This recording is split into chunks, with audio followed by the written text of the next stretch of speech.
आए हैं तो आप अपना एक लक्ष्य बनाकर अपने तैयारी को जारी रखें।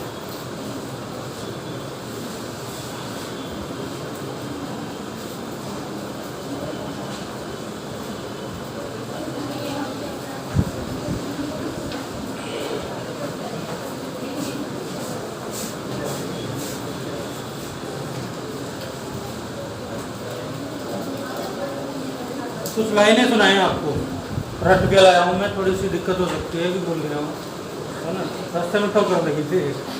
ठीक है, हाँ, तो एक तो ये गड़बड़ कर रहा है। राह का पत्थर चकनाचूर होना चाहिए। क्या? राह का पत्थर चकनाचूर होना चाहिए, वार एक हो लेकिन भरपूर होना चाहिए। क्या होना चाहिए भाई? वार एक हो लेकिन भरपूर होना चाहिए। इतना ही नहीं कि वो हार मान ले हमसे, इतना ही नहीं कि वो हार मान ले हमसे, वो हमारे सामने मजबूर होना चाहिए। ठीक है, मतलब आप एक बार तैयारी करो लेकिन भरपूर तैयारी करो। ठीक है, अगला प्रश्न आपके आ रहा है, राजस्थान में मानव उपस्थिति के प्रमाण सर्वप्रथम कहां से प्राप्त होते हैं? राजस्थान में मानव उपस्थिति के प्रमाण सर्वप्रथम कहां से प्राप्त होते हैं? मतलब ऐसा कौन सा सभ्यता स्थल है जो कि प्रमाण देता है सर्वप्रथम राजस्थान में मानव की उपस्थिति के? कौन कौन से स्थल हैं भाई? एक तो बनास बेड़च यानी कि बनास संस्कृति। अब बनास संस्कृति के कौन कौन से स्थल हैं? बालाथल, गिलुंड, ये सभी कौन सी संस्कृति के स्थल है? ओजियाना, ये सारे बनास संस्कृति के स्थल है, जो कि कौन सी विशेषता बता रहे हैं? मानव की उपस्थिति की विशेषता। राजस्थान में सर्वप्रथम मानव की उपस्थिति का प्रमाण दे रहे हैं। ये चॉकलेट गिर गई भाई किसी के? मानव की उपस्थिति का प्रमाण दे रहे हैं कौन से स्थल? बनास, बेड़च और गंभीरी नदी के स्थल। गंभीरी नदी भीलवाड़ा में स्थित कौन सा है भाई? भीलवाड़ा में कौन सा है? बागोर कहाँ है? भीलवाड़ा में। कौन से काल का स्थल है? तो मध्य पाषाण काल का। कौन से काल का? मध्य पाषाण काल का। सबसे बड़ी विशेषता क्या है यहाँ की? मतलब यहाँ से साक्ष्य कौन से मिले? एक तो कृषि के साक्ष्य मिले, राजस्थान में सर्वप्रथम कृषि के साक्ष्य कहाँ से प्राप्त हुए? बागोर से। और कहाँ, और किसके साक्ष्य प्राप्त हुए भाई? पशुपालन के साक्ष्य। चलो उपनाम बताओ, बागोर का उपनाम क्या हो सकता है? आदिम संस्कृति का संग्रहालय, ये है क्या इसका उपनाम? नहीं है। किसे कहा जाता है भाई? बागोर को। आदिम संस्कृति का संग्रहालय किसे कहा जाता है? बागोर को कहा जाता है। ताम्रवती किसे कहा जाता है? आहड़ को कहा जाता है। ताम्र सभ्यताओं की जननी किसे कहा जाता है? गणेश्वर को कहा जाता है। आहड़ का और नाम क्या है? धूलकोट है, आघाटपुर है। तो ये सभी किसके नाम हो जाएंगे? आहड़ के नाम हो जाएंगे, जो कि कौन सी नदियों के किनारे है? आयड़ या फिर बेड़च और बनास। इन नदियों के किनारे कौन सी सभ्यता के स्थलों की खोज हुई? तो बनास संस्कृति के सभ्यता स्थलों की खोज आयड़, बेड़च या फिर बनास नदी के किनारे हुई। इसके बारे में ये याद रखना है आपको कि मानव की उपस्थिति सर्वप्रथम कहां से ज्ञात होती है राजस्थान में? तो बनास, बेड़च और गंभीरी नदी के किनारे जो भी स्थल मिले हैं वहां से क्या प्रमाण प्राप्त होता है? कि मानव की उपस्थिति के प्रमाण प्राप्त होते हैं। भाई आजकल की हवा थोड़ी गंभीर चल रही है, तो आप भटके नहीं और अपनी तैयारी पर लगे रहें, क्योंकि आपको बीएसटीसी वालों को समय कम मिलता है। दूसरी बात यह है कि आपका पेपर बहुत ज्यादा स्तर का आने लग गया आजकल। कौन से स्तर का आने लग गया? बहुत अच्छे स्तर का आने लग गया। कई क्वेश्चन तो आपके पेपर में इतने लेवल के होते हैं कि आरएस में आए हुए हों। आरएस के रिपीटेड क्वेश्चन आपके पेपर में होते हैं, तो आप भटके नहीं। जो भी आजकल माहौल है सोशल मीडिया का और बाकी चीजों का, एक शब्द आपको याद रखना है, माइक्रोलिथ। माइक्रोलिथ या फिर इसको हिंदी में बोलते हैं लघु पाषाण उपकरण। क्या बोलते हैं? लघु पाषाण उपकरण। इनका संबंध कौन से काल से है? तो कौन से काल से है भाई? मध्य पाषाण काल से। ये बात इतनी से आपको याद रखनी है। कौन से काल से है? मध्य पाषाण काल से। लघु पाषाण उपकरणों का संबंध कौन से काल से है? उपकरणों का संबंध तो मध्य पाषाण काल से। ये आपको याद रखना है।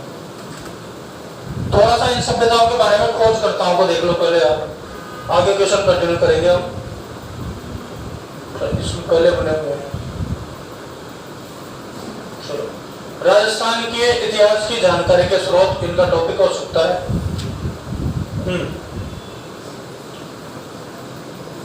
एक ये पुस्तक का नाम आपको याद रखना है, archaeology remains and excavation at Sambhar. ठीक है, ये पुस्तक किसकी है भाई? दयाराम साहनी की। खोज कौन से स्थल की सर्वप्रथम इन्होंने? एक तो हड़प्पा की खोज की है और दूसरा राजस्थान में कौन सा खोजा? बेराट की खोज कब की? 1936 में की। राजस्थान के पुरातात्विक स्थल अब ये काल के अनुसार बांटे हुए हैं भाई। कौन सा काल है उसके अनुसार बांटे हुए। पहला पुरापाषाण काल। यदि आपसे पूछ लिया जाए कि राजस्थान में सबसे प्राचीन सभ्यता स्थल कौन सा है, तो कौन सा आंसर हो जाएगा? डीडवाना। कौन से जिले में होगा? क्योंकि ये खुद ही जिला बन चुका है। कौन से जिले में होगा भाई? डीडवाना जिले में। पहले कौन से जिले में आता था? नागौर जिले में। तो ये सभी पुरापाषाण काल के स्थित है। जायल ये नागौर में, भानगढ़ अलवर में, इंदरगढ़ कहां पर है भाई? और दर कहां पर है? पुष्कर और ये होपड़ा बेसिन, ये भी अजमेर में। ये सारे स्थल कौन से काल से संबंधित है? पुरापाषाण काल से। मध्य पाषाण स्थलों की बात करें हम, तो मध्य पाषाण का आदर्श स्थल यानी कि जहां से सबसे ज्यादा मध्य पाषाणिक साक्ष्य प्राप्त हुए राजस्थान में, तो वो कौन सा स्थल हो जाएगा? बागोर। यहाँ से सबसे ज्यादा मध्य पाषाणिक साक्ष्य प्राप्त होते हैं। और सबसे प्रमुख जो आपको याद रखना है, पशुपालन और कृषि के साक्ष्य। किस किस के साक्ष्य भाई? पशुपालन और कृषि के साक्ष्य सबसे पहले राजस्थान में कहाँ प्राप्त होते हैं? बागोर से प्राप्त होते हैं। यदि आपसे पूछा जाए, लेकिन वो राष्ट्रीय स्तर का है, आप उसको छोड़ दो। बागोर और तिलवाड़ा ये सभी मध्य पाषाण। विराटनगर किसका उपनाम है? बेराट का। कौन से जिले में है? और ये सोजत पाली में। और धनेरी ये सभी स्थल कौन से काल के हो जाएंगे? मध्य पाषाण काल के। बात करें ताम्रपाषाण काल की, तो राजस्थान में ताम्रपाषाण काल के एक तो आहड़ से संबंधित जितने भी स्थल है, आहड़, गिलुंड, बालातल, ये सभी जो स्थल है कौन से काल से संबंधित है? ताम्रपाषाण काल से संबंधित है। इसमें कालीगंगा लिखा हुआ है। कालीगंगा वैसे तो किससे संबंधित है? कांस्य काल से। किससे संबंधित है? कांस्य काल से। लेकिन जब आप कालीगंगा पढ़ेंगे तो कालीगंगा में कालीगंगा के दो स्तर पढ़ेंगे आप। कालीगंगा यहाँ से एक तो साक्ष्य मिलते हैं हड़प्पा काल के। किस काल के भाई? हड़प्पा काल के। और एक साक्ष्य मिलते हैं पूर्व हड़प्पा काल के। पूर्व हड़प्पा काल के साक्ष्य। इसे आप प्राक हड़प्पा काल भी कर सकते हो। हड़प्पा काल का विभाजन 3 भागों में किया गया है समय के अनुसार। हड़प्पा एक तो बांट दिया गया है इसे पूर्व हड़प्पा काल, पूर्व हड़प्पा, एक हड़प्पा काल और एक उत्तर हड़प्पा काल। ठीक है, तो इसमें एक तो हड़प्पा काल के अवशेष और एक हड़प्पा के पहले के अवशेष। पूर्व का मतलब क्या है? हड़प्पा के पहले के अवशेष। ये दोनों कहां से प्राप्त होते हैं? राजस्थान में कालीगंगा से। लेकिन विशेषकर कौन से अवशेष प्राप्त होते हैं? हड़प्पा काल के अवशेष। ठीक है, ये आपको याद रखना है। अब पूर्व हड़प्पा में कौन सा काल था? हड़प्पा कांस्य युग की सभ्यता है। और कांस्य के पहले कौन सा युग था? तांबे का युग। तो उस काल के भी कुछ अवशेष कालीगंगा में मिलते हैं। लेकिन आपसे डायरेक्ट पूछा जाए कालीगंगा कौन से काल की सभ्यता है, तो कौन से काल की हो जाएगी? कांस्य काल की सभ्यता है। कौन सी सभ्यता के समान यहाँ से उपकरण मिले? तो हड़प्पा सभ्यता के समान यहाँ से उपकरण मिले। हड़प्पा का प्रतिनिधि स्थल कौन सा है राजस्थान में? तो कालीगंगा सभ्यता। खोज किसने की भाई? अमलानंद घोष ने की। सर्वप्रथम पता किसने लगाया? टेसीटोरी ने लगाया। किसने लगाया भाई? टेसीटोरी ने लगाया। सर्वप्रथम पता किसका? कालीगंगा सभ्यता का। खोज किसने की? तो अमलानंद घोष ने। उत्खनन किसने किया? तो नाम किसका आएगा? बीबीलाल पीकेता पर। कब किया? तो क्या हो जाएगा? 1961 में इसका उत्खनन किया। जरा आपको याद रखना है। बागोर, बालातल ये सारे स्थल कौन से काल से संबंधित है? ताम्रपाषाण काल से। ताम्र युगीन सभ्यताएं इसमें कुछ अंतर ज्यादा नहीं है। ये है 4000 बीसी का काल, 6000 बीसी से 4000 बीसी का काल, और ये है 4000 बीसी का काल। धातु कौन सी चल रही है इस काल में? क्योंकि धातु के आधार पर ये काल बांटा गया है, तांबा। मनुष्य द्वारा प्रयोग की गई पहली धातु कौन सी है? ठीक है, मनुष्य द्वारा उपयोग की गई पहली धातु कौन सी है? तांबा। तो इस समय तांबे का काल चल रहा है। ठीक है, गणेश्वर क्या कहा जाता है? इसे उपनाम क्या दिया गया भाई? ताम्र सभ्यताओं की जननी। नंदलालपुरा, किराडोत और चीतवाड़ी, ये तीनों के तीनों स्थल जयपुर में स्थित है और कौन से काल से संबंधित है? तांबे के काल से संबंधित है। साबनिया और पूगल जो कि बीकानेर में स्थित है, ये दोनों भी तांबे के काल से संबंधित है। ये आपको विशेष रूप से याद रखना है, कई बार पूछा गया है और रिपीट होने की संभावना है। कोल मोहाली कौन से जिले में स्थित है भाई? सवाई माधोपुर में। और कौन से काल से संबंध रखता है? तो ताम्र काल से। पिंड पांडलिया कौन से जिले में है? चित्तौड़ जिले में। और कुहाड़ा नागौर जिले में। कौन से जिले में? नागौर जिले में। राजस्थान में प्रश्न पूछा जाए आपसे, यदि राजस्थान में सर्वप्रथम ताम्र निधि की प्राप्ति कहां से हुई, तो कहां से हुई भाई? कुराड़ा नागौर से। परबतसर, नागौर, परबतसर के आसपास है ये, और दोनों कौन से जिले में? नागौर जिले में। लोह युगीन सभ्यताओं की बात करें तो आप प्रमुख रूप से इसको याद रखेंगे, किसको? जोधपुरा को। और ये कौन से जिले में है भाई? जयपुर जिले में है। यहाँ से लोहे से बने हुए क्या मिले? अस्त्र शस्त्र मिले, लोहा गलाने की भट्टियां मिली। कहां से मिली? जोधपुरा से मिली। लोह, भरतपुर, सुनारी, झुंझुनू, बीनमाल, ये सभी कौन से काल से संबंधित? लोह युगीन। राजस्थान का टाटानगर क्या कहते हैं भाई? राजस्थान का टाटानगर कौन सा? रेड। कौन से जिले में है भाई? टोंक में। क्या मिले सर्वाधिक मात्रा में? यहाँ से सिक्के मिले। और क्या मिला? महिषासुर मर्दिनी की मूर्ति मिली। क्या मिला भाई? महिषासुर मर्दिनी की मूर्ति कहां से मिली? रेड से मिली। कौन से गणराज्य के सिक्के मिले? तो मालव गणराज्य के सिक्के मिले। कौन से गणराज्य के? मालव गणराज्य के सिक्के मिले। नगर कौन से जिले में है भाई?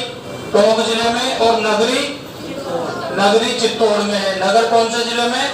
टोंक में। ये डेरा तरखान वाला श्री गंगानगर, चक 84 ये भी गंगानगर, और सांभर, इस क्षेत्र में भी लोहकालीन सभ्यता के अवशेष आपको प्राप्त होते हैं। इसको आप अपनी कॉपी में बना सकते हो जल्दी से, यदि जल्दी से बनाओ तो, कहीं पे भी जानकारी के लिए रफली बना लो, क्योंकि प्रश्न यहीं से आएगा। ऊपरी प्रश्न पूछा जाता है, ज्यादा डिटेल वाली नहीं, बस आपको क्लियरिफिकेशन होना चाहिए, क्योंकि आजकल का आदमी बड़ा बोला वाला है भाई।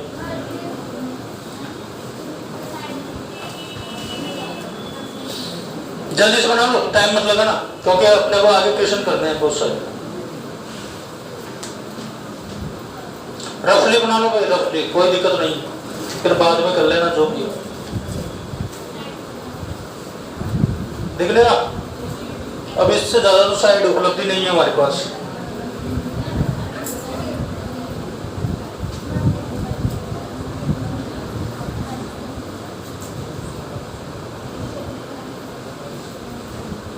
भानगढ़ कहाँ स्थित है भाई? अलवर में।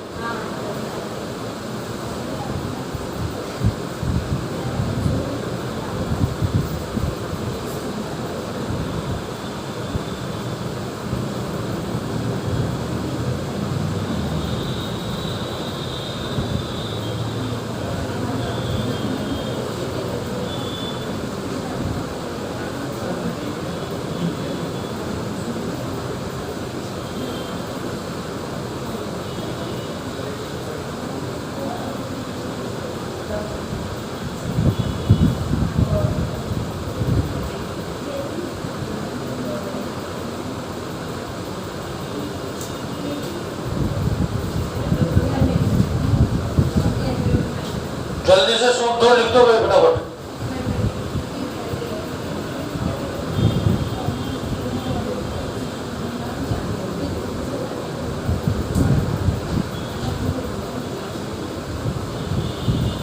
एक मिनट है भाई आपके पास, 60 सेकंड, जितना जल्दी हो सके लिख दो।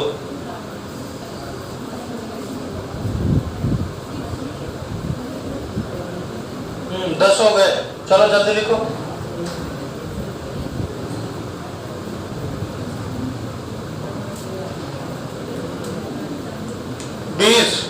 जल्दी से लिख दो, इतने से नाम लिखने हैं, टाइम मत लगाओ ज्यादा।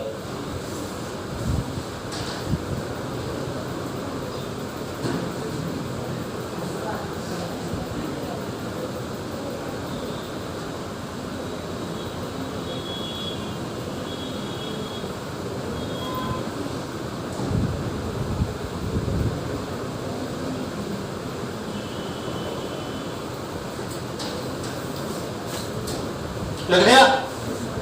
ठीक है। अगला बिंदु आपके आ रहा है इसमें,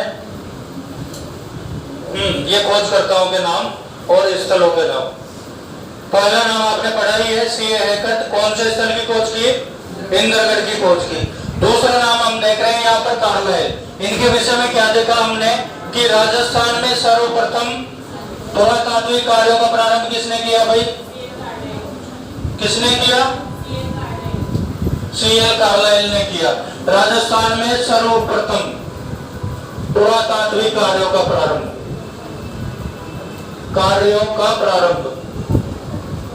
किसने किया? सीएल कार्लाइल ने किया। कहां से किया? कौन से क्षेत्र से किया? दौसा से किया। इंद्रगढ़ की उत्खनन किसने किया भाई? सीए हैकट ने किया। ये जो तीन नाम है, ज्यादातर परीक्षाओं में ऐसा कोई सा भी क्वेश्चन नहीं रहा जिसमें ये तीन नाम में से एक नाम नहीं हो।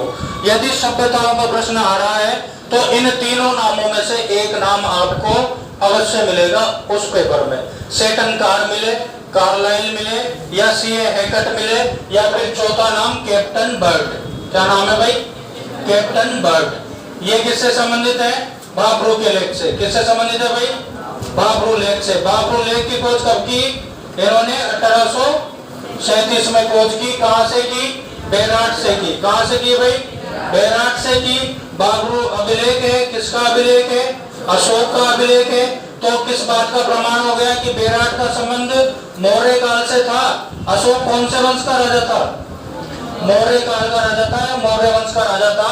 और इस भाभरू लेख से इस बात की पुष्टि हो जाती है। भाभरू लेख से और किस बात की पुष्टि होती है? अशोक कौन से धर्म का अनुयायी था? बौद्ध धर्म का अनुयायी था। इस बात की पुष्टि कहां से हुई? भाभरू के लेख से। बौद्ध धर्म के त्रिरत्नों का उल्लेख किसमें मिलता है? भाभरू के लेख में। तो ये सारी बातें इसके बारे में आपको याद रखनी है। सेटन कार के विषय में आपको याद रखना है, इन्होंने झालावाड़ क्षेत्र में उत्खनन किया। कार्लाइल, इन्होंने सर्वप्रथम पुरातात्विक कार्य प्रारंभ किए दौसा क्षेत्र से। सीए हैकट, इन्होंने कौन से क्षेत्र का उत्खनन किया? तो आपको याद रखना है, इंद्रगढ़ क्षेत्र का उत्खनन किसने किया? सीए हैकट ने किया। थोड़ा सा कुछ सुनिए भाई, अपने लक्ष्य से मत भटका करो आप। एक बड़ी मजेदार सी लाइन है। हाँ, बोतलों से क्या गिला दोस्तों, भाग्य में पौवा लिखा है दोस्तों। ठीक है, बोतलों से क्या गिला दोस्तों, भाग्य में पौवा लिखा है दोस्तों। उसने घास डाली और तू फंस गया। उसने घास डाली और तू फंस गया, आदमी कितना गधा है दोस्तों। तो अपने टॉपिक से ना भटके और तैयारी में लगे रहे। ठीक है, अगला स्थल आपके पास आ रहा है नगरी।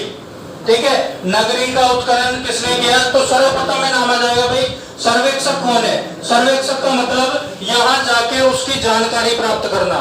जो भी साइट है, स्थल है, वहां पर जाकर उसकी जानकारी प्राप्त करना। तो नगरी में वो कार्य किसने किया? कार्लाइल ने किया।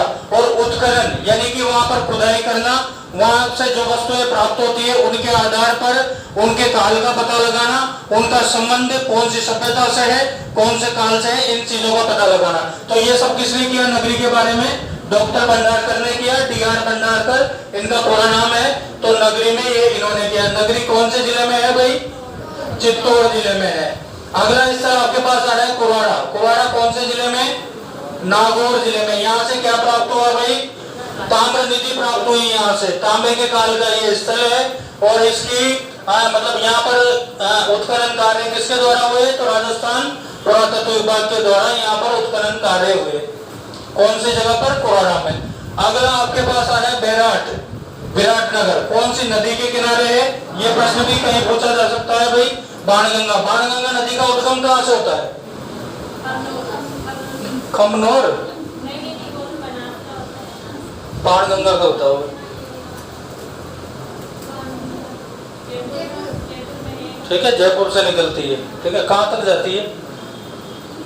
भरतपुर तक, ठीक है, भरतपुर तक जाती है। कौन से प्रवाह की नदी है? अंत प्रवाह की या फिर अंत प्रवाह की नदी है, क्योंकि राजस्थान में बहती है, ठीक है। तो ये आपको याद रखना है इसके बारे में। हाँ, तो विराट किस नदी के किनारे है भाई? बाणगंगा नदी के किनारे। खोजकर्ता में कनिंगम लिखा हुआ है, कार्लाइल लिखा हुआ है। उत्खननकर्ता में डी.आर. भंडारकर, दयाराम साहनी, नीलरतन बनर्जी, कैलाशनाथ दीक्षित। ये नाम आपको विशेष रूप से याद रखने हैं, उत्खननकर्ताओं के नाम, क्योंकि कौन सा उत्खनन से संबंधित नहीं है बेराट के, तो ये प्रश्न कई बार आता है। तो ये चारों नाम आपको याद रखने होंगे। एक और नाम जो हमने पढ़ा, N.M. देशपांडे। क्या नाम है भाई? N.M. देशपांडे। ये सभी का संबंध किसके उत्खनन से है? तो बेराट के उत्खनन से है। अगला नाम आ रहा है आपके पास रेड टॉप। रेड का उपनाम क्या दे दिया आपने? टाटा नगर, ठीक है, कई बार आया हुआ है इसलिए बार बार लिख रहे हैं भाई। कौन सी नदी के किनारे है? डील नदी के किनारे। इससे संबंधित, उत्खनन से संबंधित व्यक्तियों के नाम आपको याद रखने होंगे। के.एन. पुरी, और ये थोड़ा सा गलत लिखा हुआ है, दयाराम साहनी है, ये भी संबंधित है इससे, लेकिन आपको याद रखने हैं कौन से? के.एन. पुरी। डायरेक्ट पूछा जाए तो क्या नाम बताओगे? के.एन. पुरी। पूरा नाम क्या हो जाएगा इनका? नहीं पता तो के.एन. पुरी आप याद रख लेंगे। अगला स्थल है आपके पास कालीगंगा। कौन सी नदियों के किनारे? सरस्वती नदी के किनारे, गग्गर नदी के किनारे। सर्वेक्षक का मतलब सर्वप्रथम पता किसने लगाया? टेसिटोरी ने। खोज किसने की? अमलानंद घोष ने। उत्खनन किसने किया? बीपी लाल, बीके थापर ने किया। जेपी जोशी, एमडी करे ने बाद में उत्खनन किया। बीपी लाल, बीके थापर ने कब किया? तो 1961 में किया। ये आपको यहाँ पर याद रखना है। रंगमहल, बडोपल और डाबरी, ये तीनों स्थल कौन से जिले में है भाई? हनुमानगढ़ में। तो कौन सी नदी के किनारे हो जाएंगे? सरस्वती नदी के किनारे। सर्वेक्षक कौन हो जाएगा यहाँ का? कर्नल टोड, ठीक है। ये क्या गड़बड़ होती है इसमें?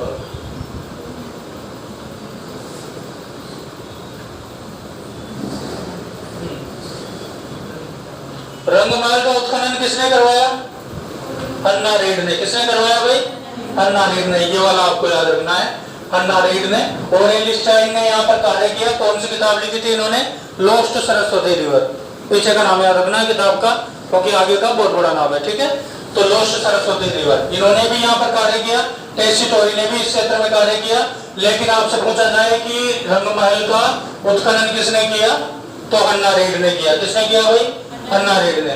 आहड़, ताम्रवती नगरी, धूलकोट, आघाटपुर, ठीक है भाई। खोज इसका उत्खनन किसने किया भाई? अक्षय कीर्ति व्यास। यदि नाम आ जाए एक व्यास तो ये भी आप चलेगा। आर.सी. अग्रवाल, रतन चंद्र अग्रवाल और वी.एन. मिश्र, साकलिया, ये सभी उत्खनन से संबंधित है। लेकिन आपसे डायरेक्ट पूछा जाए कि यहाँ का उत्खनन किसने किया और एक ही नाम आपको चुनना हो तो आप किसको चुनेंगे? अक्षय कीर्ति व्यास को चुनेंगे, ठीक है। जोधपुरा जयपुर में है। कौन सी नदी के किनारे? साबी नदी के किनारे। खोज किसने की भाई? उत्खनन किसने किया? तो आर.सी. अग्रवाल ने किया। भीनमाल लूनी नदी के किनारे है। एक प्रश्न आप मुझे बताओगे, हेनसांग राजस्थान में आया था तो उसने भीनमाल को नाम क्या दिया था? क्या नाम दिया था भाई? पीलो मोलो। क्या नाम दिया गया था?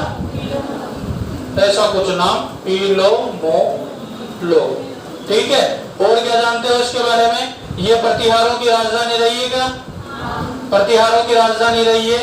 और यहाँ पर कौन से प्रसिद्ध व्यक्ति का जन्म हुआ था? ब्रह्मगुप्त यहीं का था क्या? गणितज्ञ, तो ये भी यहीं का था। हेनसांग भी कहाँ पर आया था? भीनमाल में आया था। ये आपको याद रखना है भाई। क्या होगा? माघ, माघ, माँ को भी माघ का है, ठीक है। माँ को भी माघ याद रखना, ठीक है। तो भीनमाल लूनी नदी के किनारे। खोजकर्ता कौन हो जाएगा? आर.सी. अग्रवाल। गिलुंड कौन सी संस्कृति का हिस्सा है भाई? आहड़ बनास संस्कृति का हिस्सा है। आहड़ बनास संस्कृति का प्रतिनिधि नगर है, ठीक है, उपनगर है। तो ये आप याद रखेंगे। नोआ कौन सी नदी के किनारे? रूपारेल नदी के किनारे। रूपारेल नदी कौन से जिले में बहती है? रूपारेल नदी कौन से जिले में बहती है? भरतपुर जिले में। कौन सा स्थल है इसके किनारे? नोर, ये आप याद रखेंगे। बागोर कौन सी नदी के किनारे? भीलवाड़ा में कौन सी नदी है? ज्योग्राफी नहीं पढ़ी अभी आपने? पढ़ ली? बालातल आयन नदी के किनारे, क्योंकि ये बनास संस्कृति का हिस्सा है। ओजियाना राजस्थान का एकमात्र स्थल जो कि सभ्यता स्थल पहाड़ पर स्थित है। किस पर स्थित है भाई? पहाड़ पर स्थित है। सारे स्थल गड्ढों में खोदकर प्राप्त हुए हैं, ठीक है, खुदाई के माध्यम से प्राप्त हुए हैं, लेकिन ये एकमात्र स्थल है राजस्थान का जो कहां पर स्थित है? पहाड़ पर स्थित है। ये प्रश्न पूछा गया तो आपको याद रखना है कौन सा स्थल है भाई? ओजियाना, ठीक है, तो ये आप याद रखेंगे। खोज किसने की इसकी? बी.आर. मीणा ने। इस नाम को रट के रख लेना, जहां भी डी प्रश्न आएगा तो ये नाम आएगा आपके पास, बी.आर. मीणा, ये वाला नाम। कौन से स्थल की खोज कर रहे हैं? ओजियाना की, ठीक है, ये आपको याद रखना है। गणेश्वर कौन सी नदी के किनारे है भाई? कातली नदी। खोज किसने की? आर.सी. अग्रवाल। पूरा नाम क्या हो जाएगा? रतन चंद्र अग्रवाल। तिलवाड़ा लूणी नदी के किनारे, बानगढ़ सनवन नदी, ये नदी का नाम याद रखना। कौन से जिले में है? अलवर में। ये नाम है इसके खोजकर्ता का नाम, ये गलत लिखा हुआ है, कहां गया? के सौंदरराजन ऐसा नाम है, ये आपको याद रखना है। बानगढ़ के खोजकर्ता। अगला है आपके स्थल कौन सा? सांबर। सांबर में दयाराम साहनी, पहले पुस्तक आपने देखी थी, ये सांबर के खोजकर्ता वो लिखी हुई है, एक्सकेवेशन एट सांबर। किसकी पुस्तक है? दयाराम साहनी की। तो सांबर का उत्खनन किसने किया भाई? दयाराम साहनी ने किया।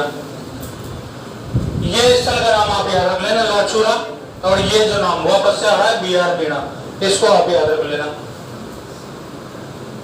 और सभी स्थलों में एक ये बरौर, यहाँ पर थोड़ा सा चेंज होगा भाई। बरौर कौन से जिले में है? बरौर कौन से जिले में है? अनूपगढ़ जिले में। कौन से जिले में? अनूपगढ़ जिले में। और नदी कौन सी? घग्गर नदी। इसको अनूपगढ़ कर लेंगे आप। बरौर जो सभ्यता स्थल है कौन से जिले में हो जाएगा? अनूपगढ़ जिले में। एक सौ नहीं हो रहे। बडली का अभिलेख कहां पर स्थित है? अजमेर में स्थित है। राजस्थान का सबसे प्राचीन अभिलेख जो कि अशोक के काल से भी, क्या हो गया? जो कि अशोक के काल से भी प्राचीन है। भारत में सबसे पहले अभिलेख लिखाने का कार्य किसने किया? अशोक ने किया। कहां से सीखा? ईरानियों से सीखा। कहां से सीखा भाई? ईरानियों से सीखा, क्योंकि सिकंदर यूनानी था और यूनानी के पहले ईरानी आक्रमण भारत में हुए थे। ईरानियों ने भारत पे आक्रमण किया, उन्होंने अभिलेख लिखवाए थे और उनसे ही अभिलेख लिखवाने की कला अशोक ने सीखी थी। भारत में सर्वप्रथम अभिलेख किसने लिखवाए? तो अशोक ने लिखवाए। बदली का अभिलेख क्यों इंपॉर्टेंट हो जाता है? क्योंकि यह अभिलेख राजस्थान में स्थित है और यह अशोक से भी प्राचीन अभिलेख है। अशोक ने जब अभिलेख लिखवाए उनसे भी प्राचीन अभिलेख कौन सा है भाई? बदली का अभिलेख। कहां पर स्थित है? अजमेर में स्थित है। खोजकर्ता कौन है इसका? तो जी.एच. ओझा इसके खोजकर्ता हो जाएंगे और यह राजस्थान का प्राचीनतम अभिलेख है। दूसरा बेराट का अभिलेख। कौन सा अभिलेख भाई? बेराट का अभिलेख किसने लिखवाया था? अशोक ने लिखवाया था। क्या प्रमाण देता है? अशोक बौद्ध धर्म का अनुयायी था। खोज किसने की? कैप्टन बर्ड ने की। बेराट का दूसरा शिलालेख किसने खोजा? तो कार्लाइल ने खोजा। ये कौन सी डूंगरी से खोजा भाई इसने? बाबरू का शिलालेख भीम डूंगरी से। कौन सी डूंगरी से? भीम डूंगरी से। ये आपको याद रखना होगा। नगरी का लेख जी.एच. ओझा ने खोजा। ये गोसुंडी का अभिलेख आपको विशेष रूप से याद रखना है। कौन सा अभिलेख? गोसुंडी का अभिलेख, क्योंकि ये राजस्थान में प्रमाण देता है भागवत धर्म के। कौन से धर्म के प्रमाण देता है? भागवत धर्म के। भागवत धर्म का संस्थापक कौन है? यही हमारी विशेषता है। हम मंदिर जाएंगे, टीका लगाएंगे, व्रत रहेंगे, उपवास करेंगे, यदि हमसे कोई पूछे तो हम कुछ ना बोलेंगे। कौन है भागवत धर्म का संस्थापक? भागवत धर्म का संस्थापक कौन है?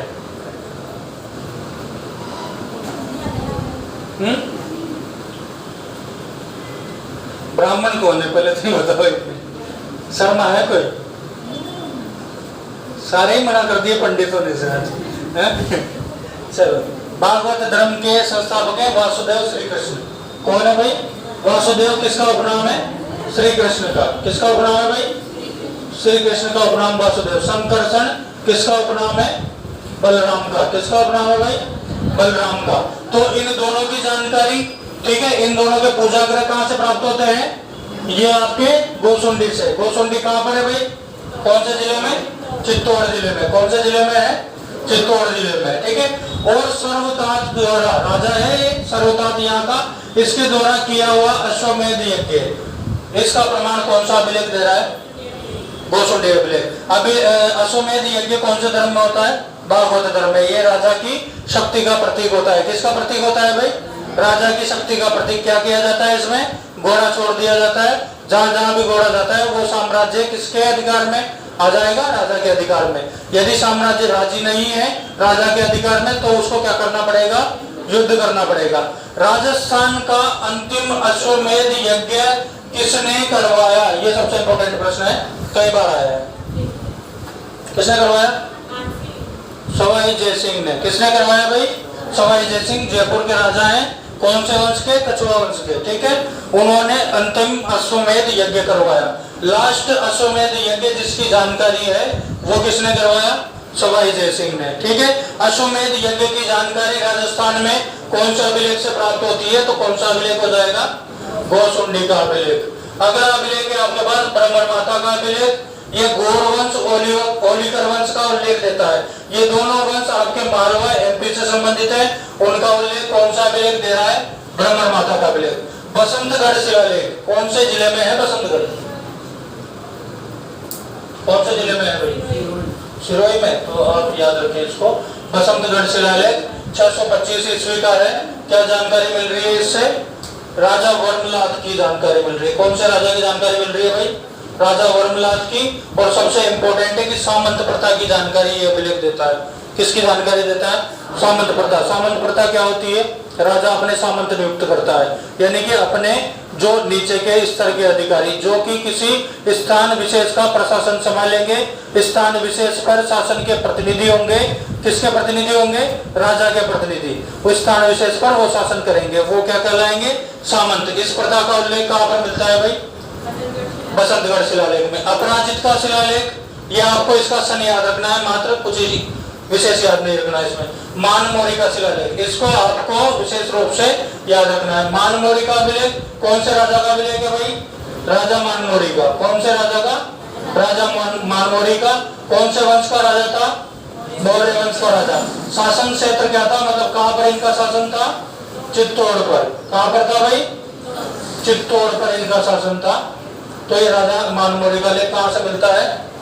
चित्तौड़ से। 4 मौर्य राजाओं का इसमें उल्लेख है, इसको रट लेना भाई, लिख लेना जिसके पास नहीं लिखा हुआ है। महेश्वर, भीम, भोज और मान, ये चारों राजाओं का उल्लेख, 4 मौर्य राजाओं का नाम कौन सा अभिलेख में प्राप्त होता है?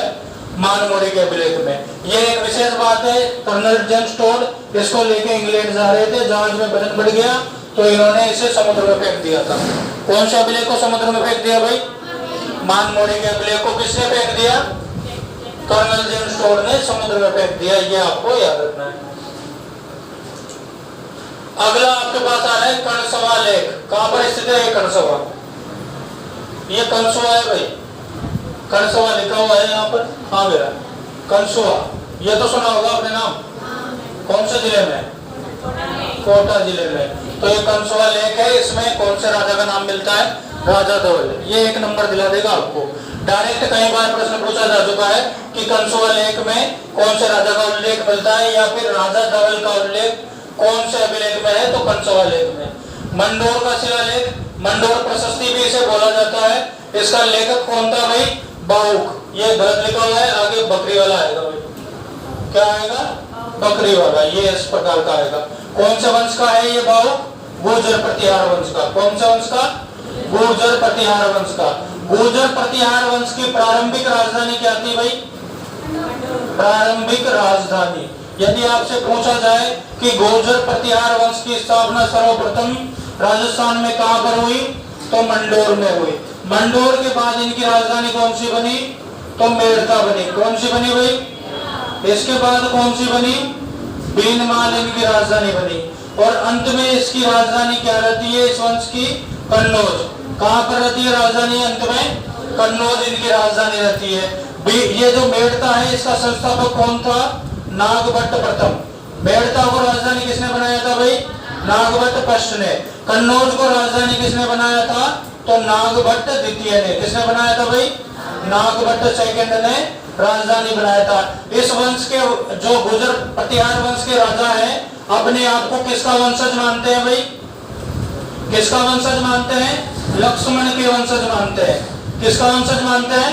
लक्ष्मण के वंशज मानते हैं। और गुर्जर प्रतिहार वंश के राजा अपने आप को लक्ष्मण का वंशज मानते हैं। इस बात की पुष्टि कहां से होती है? तो ग्वालियर अभिलेख से। कहां से होती है भाई?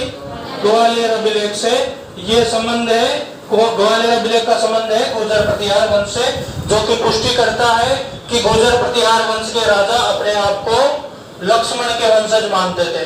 अगला अभिलेख आ रहा है आपके पास गटियाला का लेख।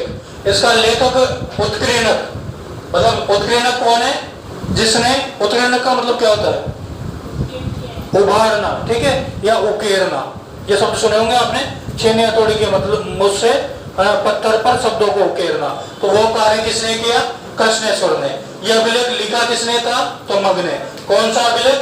गटियाला का लेख। क्या है इसमें? प्रतिहारों की वंशावली, गुर्जर प्रतिहारों की वंशावली। और उल्लेख करता है यह अभिलेख कि नागभट्ट ने किसको राजधानी बनाया?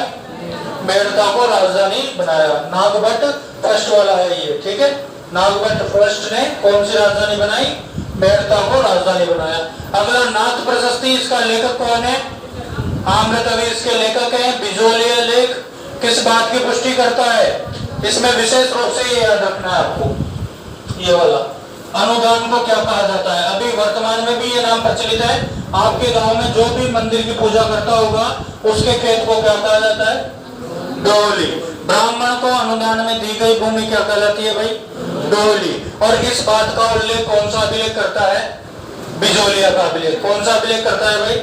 बिजोलिया का अभिलेख इस बात की पुष्टि करता है। रणकपुर प्रशस्ति, रणकपुर कहाँ स्थित है भाई? कौन से जिले में? पाली जिले में। इसमें क्या है? ये बापा से कुंभा तक की वंशावली। संस्थापक कौन था गोहिल वंश का? गोहिल था। क्या हो गया? क्या बोल रहे हो? गोहिल वंश का कौन था? हाँ गोहिल है, उसका नाम गुहादित्य नाम बोला जाता है, ठीक है। अगला है कीर्ति स्तंभ प्रशस्ति। संबंधित किससे है? किस राजा से? कुंभा से। किससे संबंधित है भाई? कुंभा से संबंधित है। लेखक कौन है इसके? अत्रि और महेश। कुंभा की उपाधियां आपको इसमें मिल जाएगी। क्या क्या है कुंभा की उपाधियां? बताओ बताओ भाई, कुंभा की उपाधियां बतानी। छाप गुरु, दान गुरु, हाल गुरु। और क्या है? अभिनव भट्टाचार्य। क्यों कहा गया अभिनव भट्टाचार्य? संगीत की जानकारी के कारण, ठीक है। तो काफी विद्वान राजा थे ये। इनकी जानकारी उपाधियां कहां से मिल रही है? कीर्ति स्तंभ प्रशस्ति से, जिसके रचनाकार कौन है? अत्रि और महेश। गुजरात विजय इन्होंने की थी, उसकी भी जानकारी मिलती है। अगला लेख है कुंभलगढ़ लेख। कुंभलगढ़ लेख का लेखक कौन है? तो यहाँ पे गलत लिखा हुआ है, यहाँ याद रखना है आपको, कान्हा व्यास। क्या नाम याद रखना है? कान्हा व्यास। कान्हा व्यास, ये इसका लेखक है कुंभलगढ़ प्रशस्ति का। क्या जानकारी मिलती है यहाँ से आपको? तो हम्मीर को विषम घाटी पंचानन कहा गया। ये विशेष बात है भाई। राणा हम्मीर का संबंध कौन से राजवंश से है? कौन से राजवंश से है? राणा हम्मीर का संबंध कौन से राजवंश से है? चौहानों का शासन कहाँ पर रहा? अजमेर में रहा। ये संबंधित कहाँ से है? मेवाड़ से। और मेवाड़ में किसका शासन रहा भाई? किसका? गोहिलों का। लेकिन ये तो सिसोदिया से संबंधित है। सिसोदिया। अच्छा, किसने की थी स्थापना सिसोदिया की?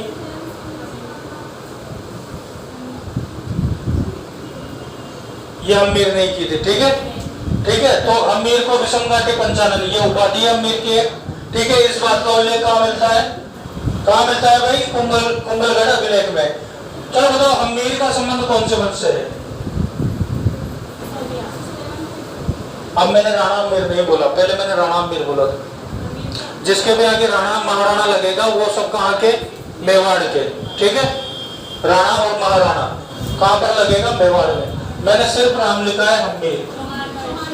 कौन से वंश से संबंधित है भाई? चौहान वंश से। ठीक है, कहाँ पर राज्य किया? रणथंभौर में। कहाँ पर किया? तीर या तेल हम्मीर हट चढ़े न दूसरी बार। कौन है वो? राणा हम्मीर। कहाँ के शासक थे ये?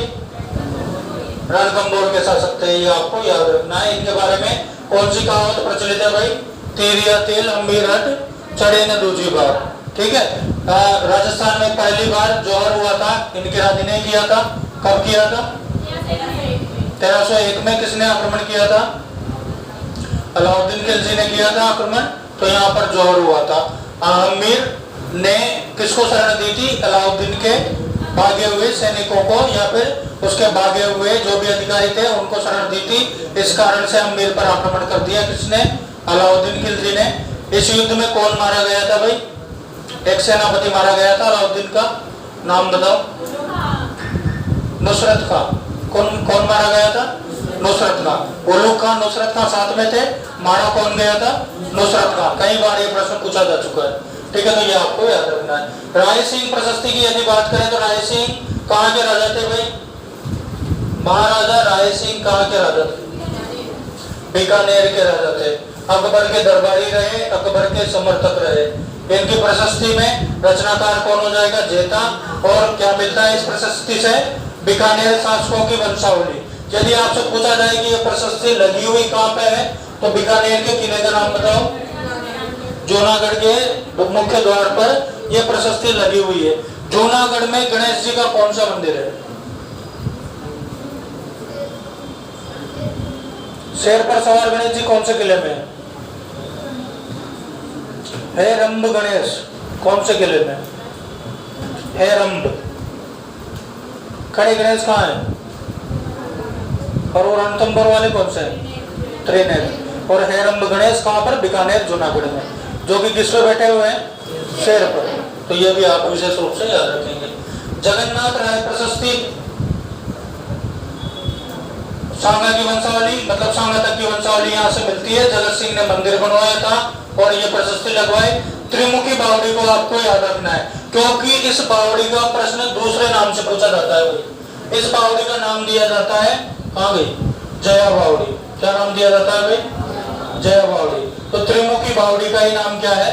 जया बावड़ी। जिसका निर्माण किसने करवाया था? राय सिंह की रानी रामरसदे ने। किसने करवाया था भाई? राय सिंह की रानी रामरसदे ने।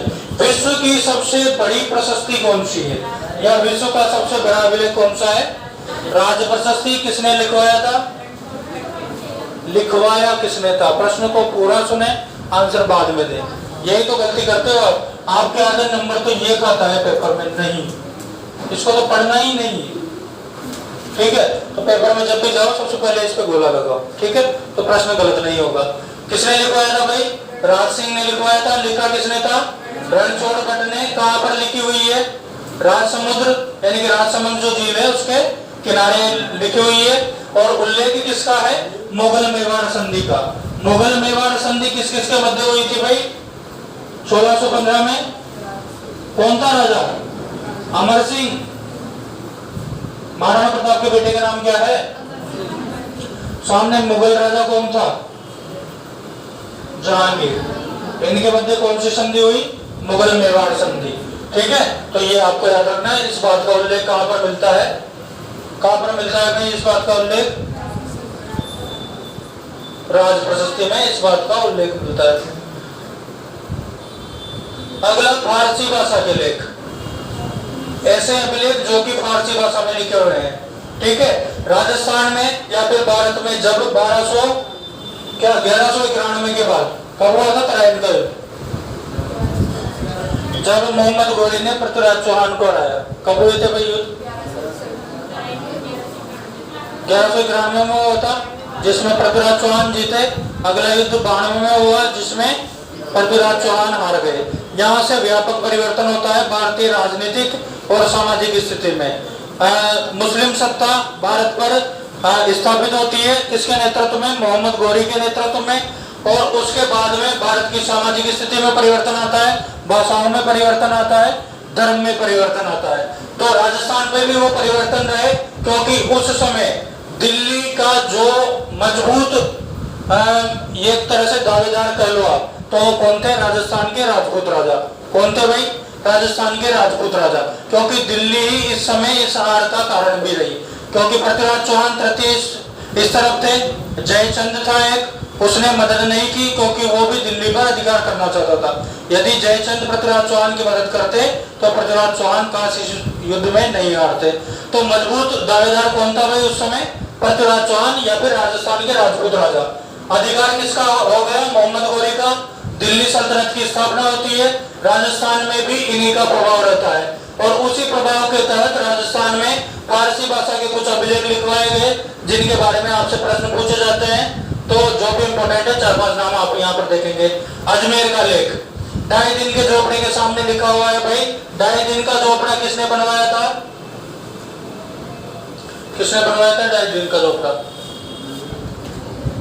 इल्तुतमिश ने। किसने बनवाया था भाई? किसे तोड़कर बनवाया था? किसे तोड़कर बनवाया था? ये किसने बनवाई थी? विग्रहराज ने। किसने बनवाई थी भाई? विग्रहराज ने। ठीक है, तो ये अजमेर का लेख इस 2.5 दिन के झोपड़े पर लगा हुआ है, ये आपको याद रखना है।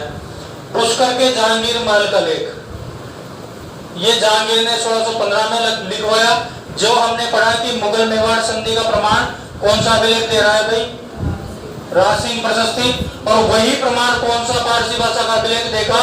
जहांगीर महल का लेख। ये लिखा हुआ है यहाँ पर, जो संधि हुई थी, जो विजय हुई थी, उसका उल्लेख किसमें है? पुष्कर के जहांगीर महल अभिलेख में। ये मीठे शाह की दरगाह का नाम आपको विशेष रूप से याद रखना पड़ेगा। कहाँ पर स्थित है ये दरगाह? गागरोन में स्थित है। यहाँ पर भी ये लेख लिखा हुआ है। अब कुछ ताम्रपत्र हैं जिनका समय आपसे पूछा जाता है। इसमें से आपको सिर्फ 2 ताम्रपत्र याद रखने हैं। कितने ताम्रपत्र याद रखने हैं भाई? 2 ताम्रपत्र। एक तो आपको याद रखना है जो कि प्रमाण देता है राजपूतों की उत्पत्ति का। कौन सा ताम्रपत्र? ब्रोच-बूजर ताम्रपत्र। इसी ताम्रपत्र के आधार पर अलेक्जेंडर कनिंघम, ये नाम ये है भाई, अलेक्जेंडर कनिंघम ने राजपूतों को यूची जाति से उत्पत्ति या राजपूतों को यूची जाति से उत्पन्न माना। किसने माना भाई? यूची जाति का संबंध कुषाण जाति से है। कनिष्क का नाम आपने सुना होगा, भारत पर इन्होंने राज्य किया, उससे राजपूतों का जन्म हुआ। ये बात कनिंघम ने मानी। किस आधार पर मानी? तो ब्रोच-बूजर ताम्रपत्र के आधार पर मानी। ये बात आपको यहाँ पर याद रखनी है। अगली जो आपको याद रखनी है बात, वो याद रखनी है चीकली ताम्रपत्र के बारे में। किसके बारे में याद रखनी है भाई? चीकली ताम्रपत्र के बारे में। क्योंकि इसमें किसका वर्णन मिलता है?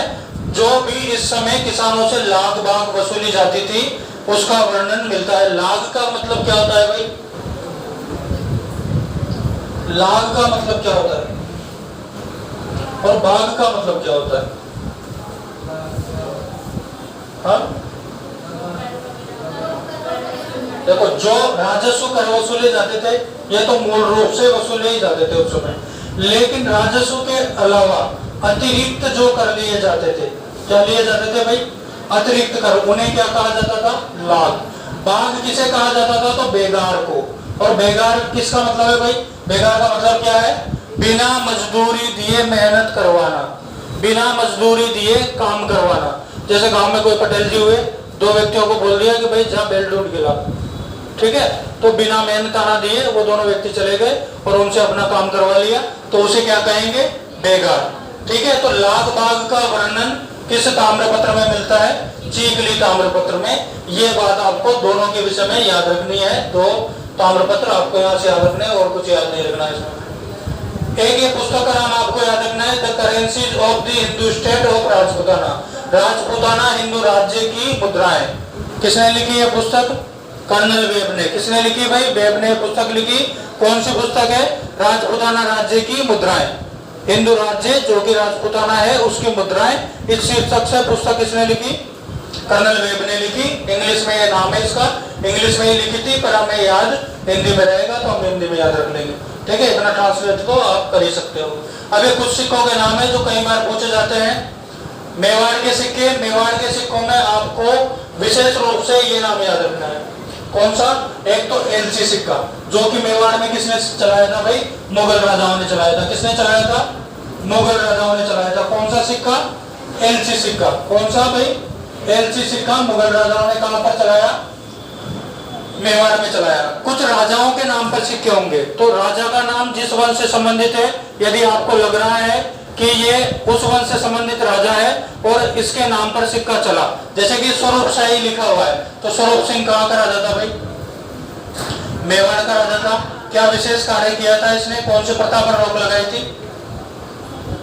सती प्रथा पर रोक लगाई थी स्वरूप सिंह ने 1853 में। तो इस तरह से भी आप पता लगा सकते हो। ये वाला नाम भी आप विशेष याद रखोगे।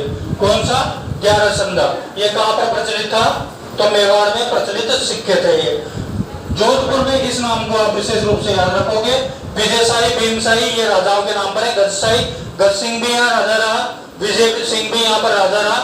लल्लू लिया और डब्बू शाही, ये दोनों बातें आप यहाँ पर याद रखोगे। कहाँ पर प्रचलित थे ये सिक्के? जोधपुर राज्य में प्रचलित थे। अब यहाँ की बात करें जयपुर राज्य की, तो जयपुर राज्य में आपको याद रखना है झाड़शाही। कौन सा सिक्का? झाड़शाही सिक्का कहाँ पर प्रचलित था भाई? जयपुर राज्य में प्रचलित था। हाली और माधोशाही, माधो सिंह यहाँ का राजा था। आपको पता होगा एक युद्ध हुआ था, उत्तराधिकार युद्ध। कौन सा युद्ध? राजमहल का युद्ध। कौन कौन लड़े थे इसमें? ईश्वरी सिंह और माधो सिंह। कौन कौन लड़े थे? ईश्वरी सिंह, माधो सिंह। दो युद्ध हुए थे, बगरू का युद्ध भी हुआ था, राजमहल का युद्ध भी हुआ था। ईश्वरी सिंह ने बाद में कहां से कूदकर आत्महत्या कर ली? इसरलाट से कूदकर। राजस्थान का एकमात्र राजा जिसने आत्महत्या की, या फिर कछवा वंश का राजा जिसने आत्महत्या की, वो कौन है? ईश्वरी सिंह। यह आपको याद रखना है। बीकानेर के सिक्कों में दोनों राजाओं के नाम पर है भाई। गंगा सिंह यहाँ के राजा थे, तो सिक्के का नाम क्या हो गया? गंगाशाही। जैसलमेर के सिक्कों में आपको ये अकेशाही याद रखना है। अकेशाही सिक्का कहाँ पर प्रचलित था भाई? जैसलमेर में प्रचलित था। डूंगरपुर में आपको एक नाम ये याद रखना है विशेष रूप से। किधर गया डूंगरपुर? हाँ, एक तो सालिम शाही, उदय सिंह तो यहाँ का राजा था, आपको वैसे याद रह जाएगा। और ये पत्री सीरिया, ये दोनों सिक्के कहाँ प्रचलित है? डूंगरपुर राज्य में। ठीक है। बूंदी के सिक्के में आपको याद रखना है ये 11 सना। 11 संधा कहाँ पर आएगा? 11 संधा मेवाड़ में। 11 सना कहाँ पर आएगा भाई? बूंदी में। ये थोड़ा सा अंतर आपको याद रखना है। तमंचा शाही कौन से राज्य में प्रचलित था? रियासत में, धौलपुर रियासत में। झालावाड़ में शासक कौन था? मदन सिंह, तो मदन शाही सिक्का हो गया। बांसवाड़ा में लक्ष्मण सिंह था, तो लक्ष्मण शाही हो गया। सलमपुर में पदम शाही, इसमें कोई विशेष नहीं है दादा। ये सिक्का इंपॉर्टेंट है भाई। मुबारक लंदन, ये कहाँ का सिक्का था भाई? कहाँ का सिक्का था? प्रतापगढ़ का। यहाँ से एक और विशेष क्वेश्चन निकल के आता है कि अपने सिक्कों पर नमस्ते लंदन किसने लिखवाया और विक्टोरिया इंप्रेस किसने लिखवाया? गंगा सिंह ने लिखवाया। ठीक है, तो ये याद रखना। मुबारक लंदन कहाँ के सिक्कों पर लिखा हुआ है या कहाँ के सिक्के हैं? तो प्रतापगढ़ के। नमस्ते लंदन और विक्टोरिया इंप्रेस अपने सिक्कों पर किसने लिखवाया? तो गंगा सिंह ने लिखवाया। ये आपको याद रखना है। और इनमें से आप, ठीक है, इतने ही याद रखना।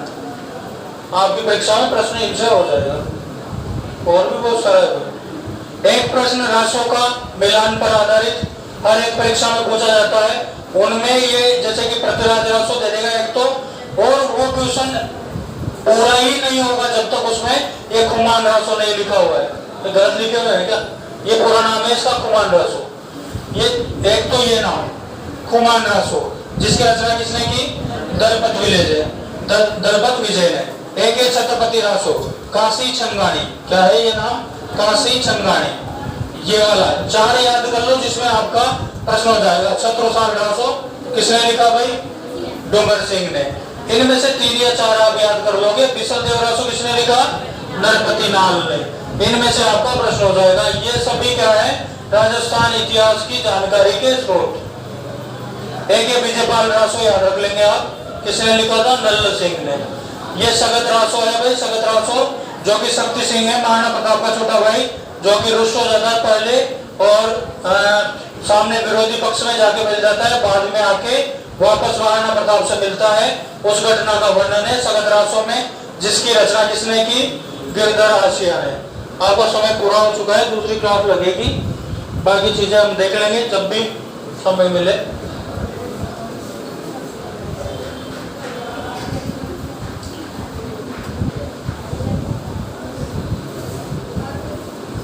तो ठीक है भाई, अपनी तैयारी से पटके नहीं